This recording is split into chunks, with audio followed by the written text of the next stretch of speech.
नुकसानीची पाहणी करून त्यांच्या डोळ्यातले अश्रू काय आम्ही पुसू शकत नाही, हे आसमानी संकट आहे. आता जसं अर्जुन भाऊंनी सांगितलं की सरसकट पंचनामे झाले पाहिजेत, तशा पद्धतीचं सकाळी माझं स्वतः कृषी मंत्र्यांशी बोलणं झालं आणि कृषी मंत्र्यांनी सगळ्या एसडीओना, सगळ्या तहसीलदारांना सरसकट पंचनामे करण्याचे आदेश दिलेले आहेत.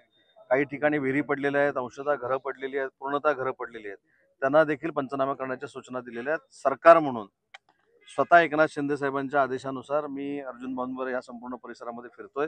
सरकार शेतकऱ्यांच्या मागे आहेत, पूरग्रस्त बाधित जे लोक आहेत त्यांच्या मागे आहे, त्यांना पुन्हा स्वतःच्या पायावर उभं करण्यासाठी आम्ही कटिबद्ध आहोत. आता पंचनामे हे सरसकट पंचनाम्याचे आदेश कृषी मंत्र्यांनी दिलेले आहेत. आता इथं माझ्यासोबत आहेत ना, प्रांत अधिकारी आहेत, ते स्वतः ते सुरू करणार आहेत. काल कृषी मंत्र्यांनी जालन्याचा पाहणी दौरा केला आणि या दरम्यान त्यांनी बांधावरून पाहणी केली, त्यामुळे शेतकऱ्यांनी त्यांना काही घेराव घातला, जाब विचारण्याचा देखील प्रयत्न केलेला आहे.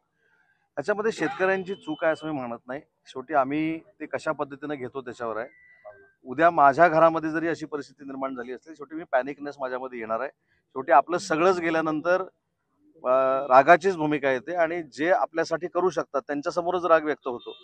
जे करू शकत नाहीत त्यांच्यासमोर कशाला राग व्यक्त करणार. त्याच्यामुळे शेतकरी चिडले, शेतकऱ्यांनी आम्हाला जाब विचारला, ते आमच्या कुटुंबातले आहेत, त्यांना न्याय मिळवून देणं ही आमची जबाबदारी आहे.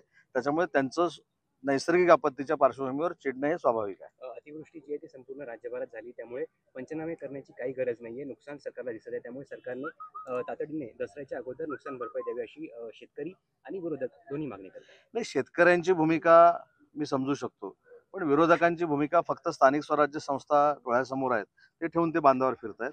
मी तर सकाळपासून याचं काही राजकारण केलेलं नव्हतं आणि माझी त्यांना देखील सूचना आहे की ज्यावेळी शेतकरी बाधित झालाय, तो हवालदिल झालाय, त्याच्या जीवावर राजकारण करण्यापेक्षा त्यांना पहिला आपण स्वतःच्या पायावर उभं करू आणि मग ते ठरवतील ना कोणाला मतदान करायचं.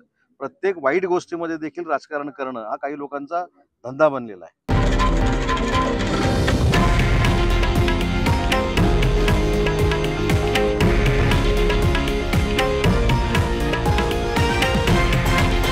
हे आहे देशातील नंबर 1 न्यूज नेटवर्क आणि आपण पाहत आहात TV9 मराठी, एकमेव.